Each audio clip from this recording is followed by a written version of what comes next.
नमस्कार, मैं हूं आपके साथ पराग गुप्ता। इंडिया न्यूज के महापौर ई अधिवेशन में आपका स्वागत है। इस सत्र में हम बात करेंगे झांसी नगर निगम के मेयर रामतीर्थ सिंघल के साथ और उनसे जानेंगे कि झांसी में इस वक्त क्या स्थिति है और किस तरीके से कोरोना की परिस्थिति में झांसी को उबारने के लिए उन्होंने काम किया है। सबसे पहले रामतीर्थ सिंघल जी, आपका बहुत स्वागत है इंडिया न्यूज पर।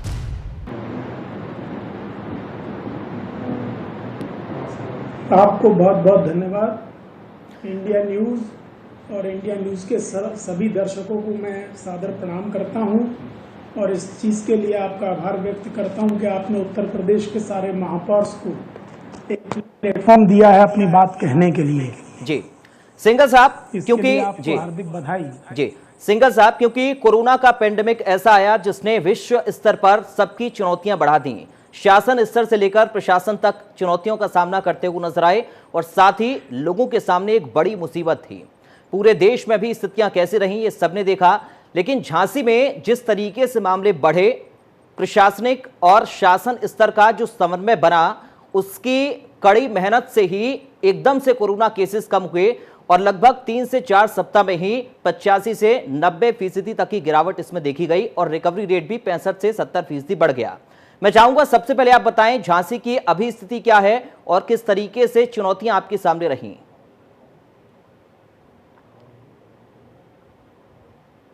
मैं झांसी की स्थिति बताने से पहले जी देश के यशस्वी प्रधानमंत्री माननीय नरेंद्र मोदी जी को और उत्तर प्रदेश के माननीय मुख्यमंत्री योगी आदित्यनाथ जी को इसके लिए धन्यवाद देना चाहूँगा कि परिश्रम की पराकाष्ठा की सीमाओं को लांघते हुए उन्होंने इस महामारी से संघर्ष करके और देश की और जनता की सुरक्षा के लिए जो कार्य किया है उसकी मैं प्रशंसा करना चाहूँगा। इसके लिए उन लोगों को आपके माध्यम से धन्यवाद ज्ञापित करना चाहूँगा। उसके बाद जो आपने प्रश्न किया है, इस समय झांसी की स्थिति पूरे नियंत्रण में है। अगर हम लोग कल की रिपोर्ट की बात करें तो कल 6201 टेस्ट हमारे झांसी जनपद में हुए थे, जिसमें 13 लोग पॉजिटिव आए हैं और 146 लोगों को डिस्चार्ज किया गया है। तो इस तरीके से देखा जाए तो हमारे यहाँ स्थिति बहुत नियंत्रण में है जी। और कुल एक्टिव केस हमारे यहाँ कल की स्थिति के अनुसार 531 हैं। तो मुझे लगता है कि कल से हमारे यहाँ जो ये कोरोना कर्फ्यू है ये भी खुल जाएगा, बाजार भी खुलेंगे और जीवन और जिंदगी लोगों की आसान होगी। सिंघल साहब, क्योंकि लोकल बॉडी का बेहद महत्व है, अगर हम शहर के लिहाज से देखें, आपके नगर निगम में किस तरीके से आपने समन्वय बिठाते हुए तमाम परिस्थितियों में काम किया है और किन किन चुनौतियों का सामना आपको करना पड़ा है, मैं चाहूंगा इस पर आप थोड़ा बताएं।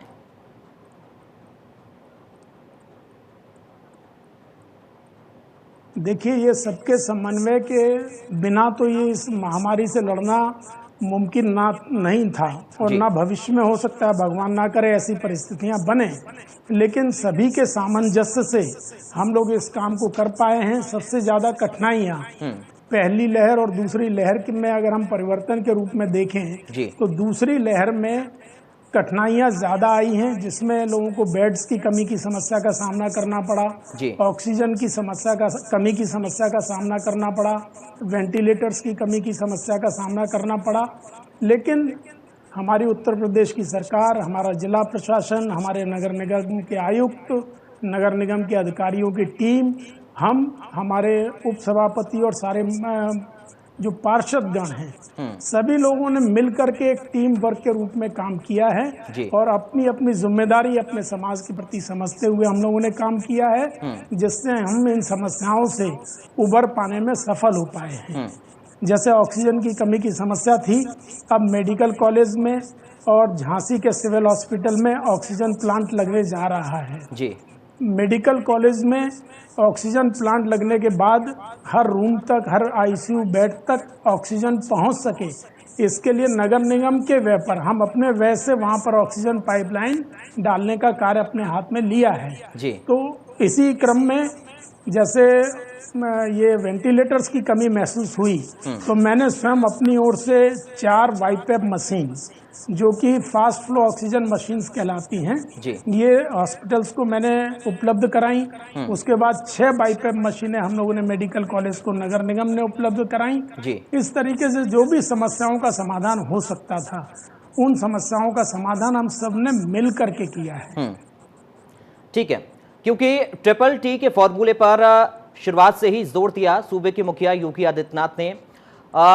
टेस्टिंग, ट्रेसिंग और ट्रीटमेंट कैसे लोगों तक पहुंचाया जाए, ये सबसे ज्यादा जरूरी रहा है। और आपने जिक्र भी किया कि सेकेंड वेव में परिस्थितियां ज्यादा विपरीत थीं और ऑक्सीजन बेड की किल्लत लोगों के सामने थी, अस्पतालों में मारामारी थी। लेकिन इस बीच जो होम आइसोलेट मरीज हैं, उनको लेकर भी एक बड़ी चुनौती क्या प्रशासन को देखनी पड़ी है और उन तक कैसे सुविधाएं पहुंचाई गई हैं, मैं चाहूंगा इस पर भी आप बताएं। क्योंकि चाहे हम दवाइयों के पैकेट की बात करें या फिर भोजन इत्यादि की बात करें, तमाम सारी ऐसी चीजें थीं जो होम आइसोलेशन में रह रहे मरीजों के लिए जरूरी थीं। वो सुविधाएं आपने कैसे पूरी की हैं?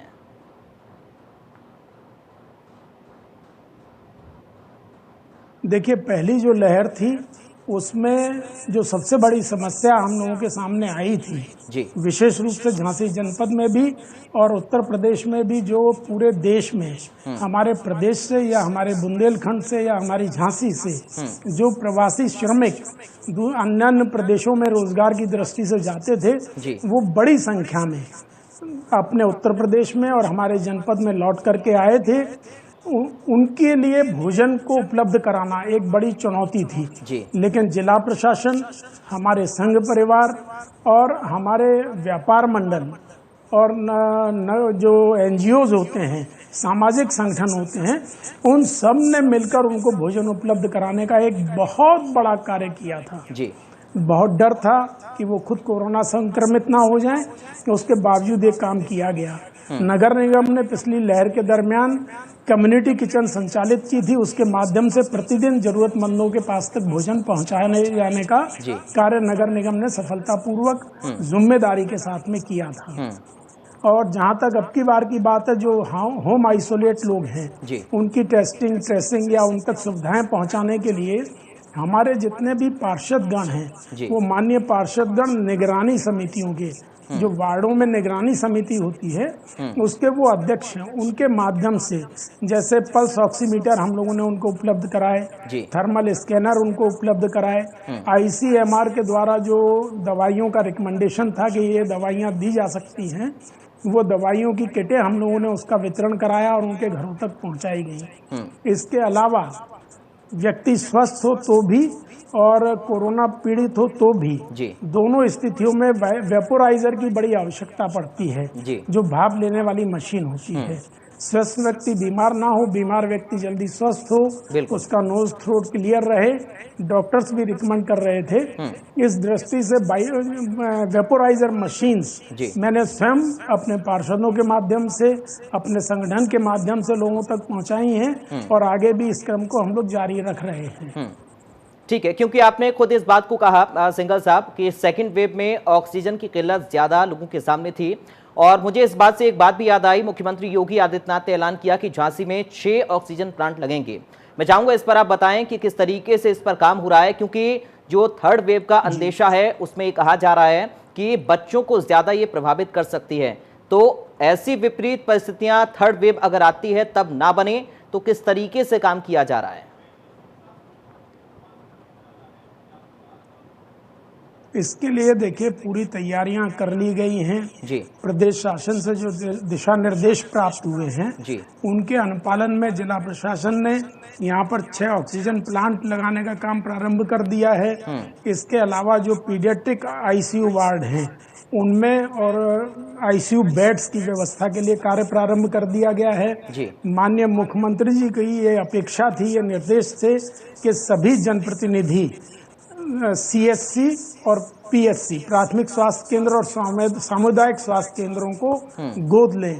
तो हमारे यहाँ के सारे जनप्रतिनिधियों ने मिलकर एक CSC या PSC को गोद लिया है और उसमें जो भी कमियां हैं जी। उनको दूर करने के लिए, उसमें सुविधाएं और अधिक अपग्रेड करने के लिए, आईसीयू बेड चाहिए, कहीं ऑक्सीजन चाहिए, कहीं कोई भी व्यवस्था चाहिए, तो उसके लिए सब लोग मिलकर प्रयास कर रहे हैं। इसी क्रम में मैंने भी कल एक पीएससी प्राथमिक स्वास्थ्य केंद्र का हमारे वार्ड नंबर 50 में, जी। बड़ा गांव गेट बाहर में पड़ता है, उसका निरीक्षण किया था। नगर आयुक्त जी हमारे साथ में थे। वहाँ जो जो आवश्यकताएं हमारे सीएमओ महोदय के माध्यम से, वहाँ की डॉक्टर के माध्यम से हमको बताई गई, वो हम पूर्ण कराने का कार्य आज से ही हमने वहाँ प्रारंभ कर दिया है। तो इस तरीके से हमारी तैयारियां पूरी हैं। हम लोग ये अपेक्षा करते हैं, ईश्वर से प्रार्थना भी करते हैं कि थर्ड वेव जैसी कोई चीज बिल्कुल हमारे सामने ना आए, लेकिन अगर आती है तो मुझे पूरा विश्वास है कि हम लोग माननीय प्रधानमंत्री जी, माननीय मुख्यमंत्री जी के नेतृत्व में और स्थानीय शासन प्रशासन के सहयोग से निश्चित रूप से उससे निकल करके बाहर आएंगे। कोरोना हारेगा, इंडिया जीतेगी। जो आपका इस अधिवेशन की जो मेन हेडलाइन है वो निश्चित रूप से सफल होगी। जी सिंघल साहब, इसी से जुड़ा हुआ मेरा एक सवाल यह है, क्योंकि प्रधानमंत्री ने कहा था कि आपदा में अवसर को तलाशिए, लेकिन कुछ ऐसे लोग रहे जिन्होंने आपदा में अवसर को तो तलाशा, लेकिन वो गलत तरीके से। निजी अस्पतालों की बदमानी हमने खूब देखी है। क्या इस तरीके की चीजें आपके पार्षदों के सामने आई, या फिर आपके सामने इस तरीके की शिकायत आई, और अगर आई तो कैसे उन शिकायतों को दूर किया गया और कैसे लगाम निजी अस्पतालों की बदमानी पर लगाई गई?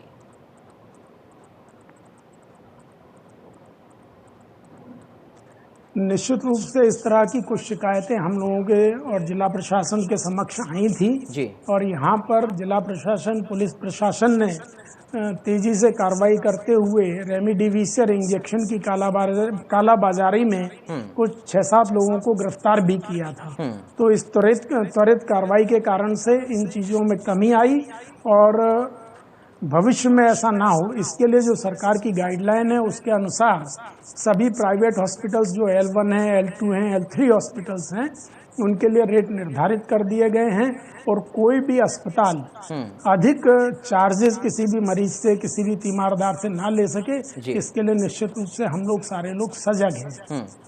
सिंघल साहब, सबसे ज्यादा जरूरी होता है कि प्रोटोकॉल का पालन हो। जी जी, बोलिए सर। जी, मैं ये बताना चाह रहा था कि इसी संदर्भ में जैसे माननीय मुख्यमंत्री जी का भी निर्देश था, पिछली लहर में भी और इस बार भी सैनिटाइजेशन के काम को हम लोगों ने बड़ी प्रमुखता के साथ में, बड़ी तेजी और गंभीरता के साथ में किया है। सभी 60 वार्डों में ऑल्टरनेट डेज में सैनिटाइजेशन हो सके और फॉगिंग हो सके, इन दोनों कामों के लिए हम लोगों ने एक योजना तैयार की। सभी वार्डों के लिए अधिकारियों की तैनाती की, हमारे जो सफाई इंस्पेक्टर्स हैं उनकी तैनाती की, और उनका मोबाइल नंबर सहित किस दिन किस वार्ड में सैनिटाइजेशन होगा, किस वार्ड में किस दिन फॉगिंग होगी, उसके लिए जिम्मेदार अधिकारी कौन होगा, कहाँ मलजेट मशीनें जाएंगी, कहाँ हैंड हैंडलिंग मशीन्स जाएंगी, उनके जो ड्राइवर्स हैं उनके नाम नंबर तक विज्ञापन के माध्यम से अखबारों में प्रसारित किए थे, सार्वजनिक किए थे, जिससे कि जिसको भी अगर कोई तकलीफ है, कोई परेशानी है तो उस पर बता सके। इसके अलावा इंस्टाग्राम, फेसबुक पेज, नगर निगम के फेसबुक पेज और ट्विटर पर भी जो भी शिकायतें हम लोगों को मिली, वहां पर भी हम लोगों ने फॉगिंग और सैनिटाइजेशन का काम गंभीरता से किया। इसके अलावा जो सार्वजनिक स्थल हैं, जैसे चौराहे हैं, हॉस्पिटल्स हैं, बस स्टैंड है, रेलवे स्टेशन है, पार्क्स हैं, उनमें भी लगातार सैनिटाइजेशन और फॉगिंग का काम नगर निगम के द्वारा पूरी शिद्दत के साथ में किया गया। इसमें जनता की जागरूकता का भी बड़ा महत्वपूर्ण रोल है। बिल्कुल, अगर जनता जागरूक है, अगर हम लोग जागरूक हैं और कोरोना गाइडलाइंस का पालन कर रहे हैं, तो निश्चित रूप से इस महामारी से हम बचे रह सकते हैं। इसके लिए हमारे यहाँ जो ICCC है, जो नगर निगम की स्मार्ट सिटी के प्रोजेक्ट का एक हिस्सा है, इंटीग्रेटेड कमांड कंट्रोल सेंटर, उसके माध्यम से 13 जगह हमने LED स्क्रीन्स लगाई हुई हैं, 20 जगह पर हमने पब्लिक एड्रेस सिस्टम्स लगाए हुए हैं, उसके माध्यम से जन जागरण करने का हम लोगों ने काम किया है। फिर इसके अलावा हमारे यहाँ कितने हॉस्पिटल्स हैं और उन हॉस्पिटल्स में कितने बेड उपलब्ध हैं, इन सब की डिटेल्स हमने झांसी में होर्डिंग्स के माध्यम से जनता को बताने का काम किया है, जिससे वो पैनिक ना हो। उनको चौराहों पर भी इस चीज़ की जानकारी मिल सकती है कि कहाँ हॉस्पिटल्स हैं, प्राइवेट या सरकारी, उनमें कितने बेड्स हैं, क्या उनकी स्थितियां हैं। तो इस तरीके से हम लोगों ने इस चीज़ को काफ़ी गंभीरता के साथ और शिद्दत के साथ में किया है। बिल्कुल सिंघल साहब, क्योंकि आपने बड़ा ही महत्वपूर्ण बातें कही हैं और इसी से जुड़ा हुआ मेरा सवाल भी यही था कि प्रोटोकॉल का पालन हो, ये सुनिश्चित बेहद ज़रूरी हो जाता है। कैसे आपने बताया कि सैनिटाइजेशन करवाया पूरे शहर का, अलग अलग पार्षदों को जिम्मेदारी दी गई, हर एक वार्ड की जिम्मेदारियां सौंपी गई, ताकि साफ सफाई अगर रहेगी तो शायद संक्रमण को हम दूर रख सकें। और सबसे ज़्यादा ज़रूरी जागरूकता की आपने बात कही, जब तक प्रोटोकॉल का पालन नहीं होगा तो शायद इस संक्रमण की चेन को तोड़ने में कठिनाई का और सामना करना पड़ सकता। मुझे याद है कि जब निगम बोर्ड की पहली बैठक हुई थी तो 2-2 लाख रुपए अतिरिक्त दिए गए थे, ताकि जो अति आवश्यक कार्य हैं उनको पूरा किया जा सके हर एक वार्ड के लिए। और अब 23 लाख रुपए योगी सरकार की ओर से भी स्वास्थ्य के क्षेत्र में दिए गए हैं झांसी के लिए, ताकि एक बेहतर स्वास्थ्य व्यवस्था हम आगे के लिए बना सकें। मैं जानना चाहूंगा कि इन रकम को लेकर किस तरीके से इनका इस्तेमाल इन राशि का किया जा रहा है, या फिर व्यवस्थाएं और किस तरीके से मजबूत की जा रही हैं।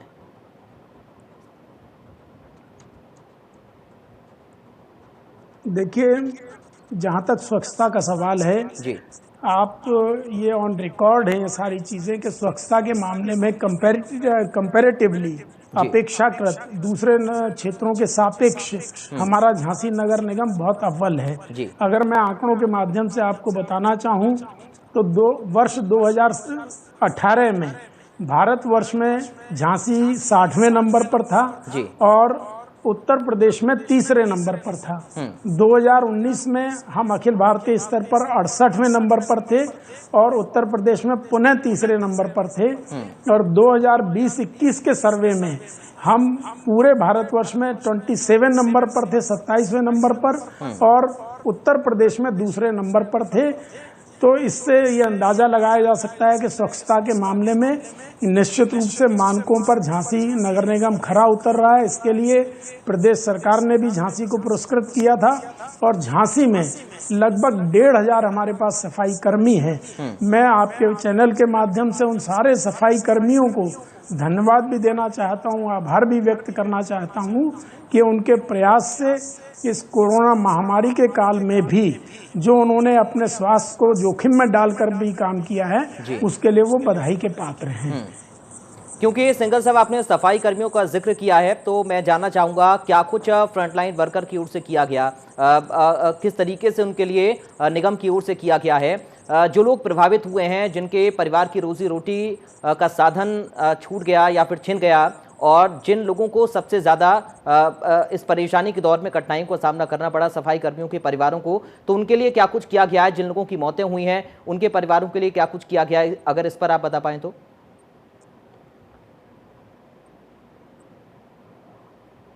देखिए, जहाँ तक उत्तर प्रदेश सरकार का सवाल है, जब प्रवासी श्रमिक, जैसा मैंने पहले जिक्र किया, वो अपने में बहुत बड़ी मात्रा में, बहुत बड़ी संख्या में झांसी जनपद में आए थे जी। और पूरे उत्तर प्रदेश में आए थे, उनके लिए भरण पोषण भत्ते का निर्धारण किया था सरकार ने, जो कि नगर निगम के माध्यम से उसका वितरण समय पर किया गया। राशन किट का वितरण सरकार के द्वारा भी और नगर निगम के द्वारा भी किया गया।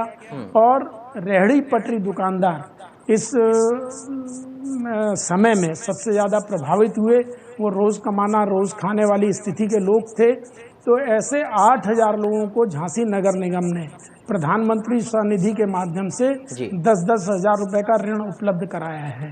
और जहाँ तक सफाई कर्मियों की बात है, तो उनका स्वास्थ्य चूँकि सुरक्षित रहे, तो इसलिए मैंने आपको बताया कि ICMR के द्वारा जो प्रिस्क्राइब्ड डोजेज हैं, जो दवाइयाँ हैं, उनकी किट उनको उपलब्ध कराई गई, उनको हैंड ग्लव्स उपलब्ध कराए गए, उनको मास्क उपलब्ध कराए गए, सैनिटाइजर और साबुन उपलब्ध कराई गई, जिससे वो कोई भी कार्य करने के बाद और पूर्व अपने आप को स्वच्छ और साफ रख सकें। बहुत अच्छी बात हम लोगों के लिए ये है कि हमारे सफाई कर्मियों में अभी तक कोई ऐसी स्थिति नहीं बनी है कि जिसके परिवार में कोई ऐसी दुर्घटना हुई हो या कोई मृत्यु हुई हो। तो ये हम लोगों के लिए बड़े खुशी की बात है कि वो हमारे सफाई कर्मचारी सफाई का काम शिद्दत के साथ, मेहनत के साथ, ईमानदारी के साथ करते हुए भी सुरक्षित हैं और स्वस्थ हैं। भविष्य में भी वो स्वस्थ रहे, मैं इसकी कामना करता हूँ। सिंघल साहब, शिक्षा भी काफ़ी बच्चों की प्रभावित ना हो आने वाले दौर में, इसको लेकर स्वामी विवेकानंद कॉलेज में मुफ्त में बच्चों की शिक्षा के लिए प्रावधान किया गया है आप लोग की ओर से। जिन परिवारों में मुखिया की मौत हो गई या फिर जो इनकम का स्रोत था वो खत्म हो गया, मैं चाहूँगा इसको आप थोड़ा विस्तार से बताएं ताकि झांसी के लोग इसको अच्छे से समझ पाएं।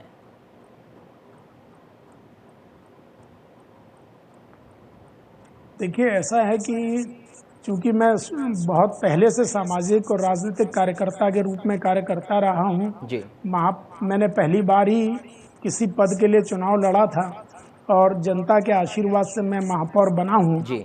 तो मेरा एक सामाजिक उत्तरदायित्व था, इसको जैसे मैंने हमेशा से समझा है, इसीलिए मैं सामाजिक और राजनीतिक क्षेत्र में कार्य करता था। जी।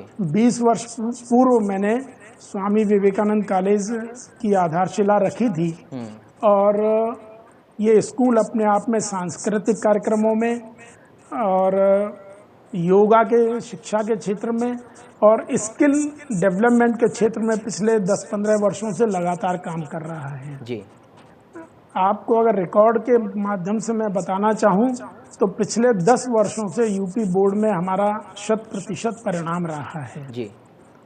सुभद्रा कुमारी चौहान जी द्वारा महारानी लक्ष्मीबाई जी पर जो गीत लिखा गया था, खूब लड़ी मर्दानी वो तो झांसी वाली रानी थी, इस गीत को भारतवर्ष में पहली बार म्यूजिकल ट्रैक पर रिकॉर्ड कराने का काम हमारे विद्यालय के द्वारा किया गया था। जी। इसके अलावा जैसे ओडीओपी में अभी हमारी उत्तर प्रदेश सरकार ने झांसी को सॉफ्ट टॉयज में टेडी बियर्स में लिया है। इस टेडी बियर्स को बनाने की कला सिखाने का काम हमारा विद्यालय पिछले 10-15 वर्षों से लगातार इस समर कैंप के माध्यम से करता रहा है और बहुत लोग हमारे यहाँ से प्रशिक्षण प्राप्त करके, जैसे मेहंदी लगाने का कार्य है, टाई एंड डाई का काम है, मैक्रम का काम है, सॉफ्ट टॉयज बनाने का काम है, इसमें सेल्फ सफिशिएंट लोग हुए, उनको रोजगार दिया है। तो शुरू से मेरी ऐसी चिंता थी गरीब और मध्यम वर्ग के लिए। तो इस बार हम लोगों की ये कल्पना थी, हमने अपने प्रधानाचार्य से और अपने जो मैनेजमेंट के लोग हैं उनसे वार्ता करके ये तय किया है कि 3 महीने की फीस हम लोग 1 से 10 तक के बच्चों की माफ कर दी गई है और नर्सरी से यूकेजी तक के बच्चों की 6 माह की फीस माफ कर दी गई है। और ये निर्णय भी लिया गया है कि जिन परिवारों में कोरोना के कारण से किसी कमाऊ सदस्य की अगर मृत्यु हो गई है तो उस परिवार के 1, 2, 3 जितने भी बच्चे होंगे उनको हमारा विद्यालय निःशुल्क प्रवेश देगा और जब तक वो हमारे विद्यालय में अध्ययनरत रहेंगे, कितने भी वर्ष तक रहें, उनको फीस माफी रहेगी, उनसे कोई शुल्क नहीं लिया जाएगा। ठीक है सिंघल साहब, एक आखिरी सवाल मेरा। सामाजिक उत्तरदायित्व के कारण से हम लोगों ने समझा है। ठीक है सिंघल साहब, एक आखिरी सवाल मेरा, क्योंकि नगर निगम में कमांड कंट्रोल सेंटर के बनने से कई निर्माण और विकास कार्य भी प्रभावित हुए हैं, तो उनको आगे कैसे बढ़ाया जाएगा?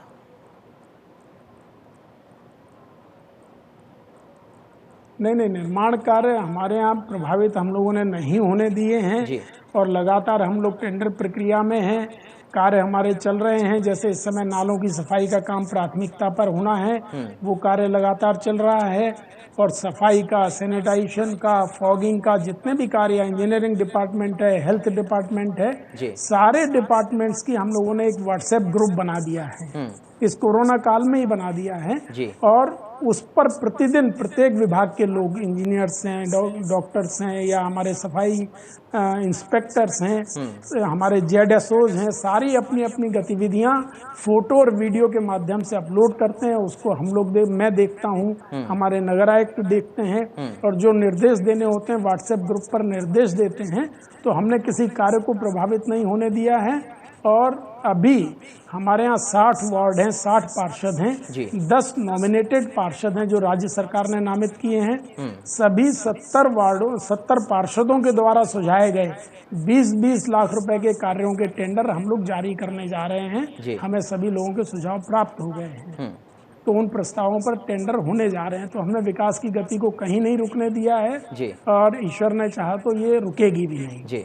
चलिए, हम उम्मीद करते हैं कि विकास की गति आगे बढ़ती रहे और कोरोना काल में जिस तरीके की चुनौतियों का सामना आप लोगों ने किया और उनसे पार पाते हुए इस स्थिति तक पहुंचे हैं, ये और भी कामयाब रहे। बहुत शुक्रिया रामतीर्थ सिंघल साहब आपका इंडिया न्यूज के ई अधिवेशन में जुड़ने के लिए। तो झांसी नगर निगम के मेयर रामतीर्थ सिंघल को आप सुन रहे थे। उन्होंने बताया कि शुरुआत से लेकर अब तक क्या कुछ परिस्थितियां रही हैं, किस तरीके से उनका समाधान हुआ है और आगे ऐसी विपरीत परिस्थितियों में अगर बनती हैं तो कैसे पार पाएंगे, इसका रूट मैप भी उन्होंने बताया। फिलहाल इंडिया न्यूज का ई अधिवेशन लगातार जारी है, आप बने रहिए। वक्त एक छोटे से ब्रेक का हो रहा है।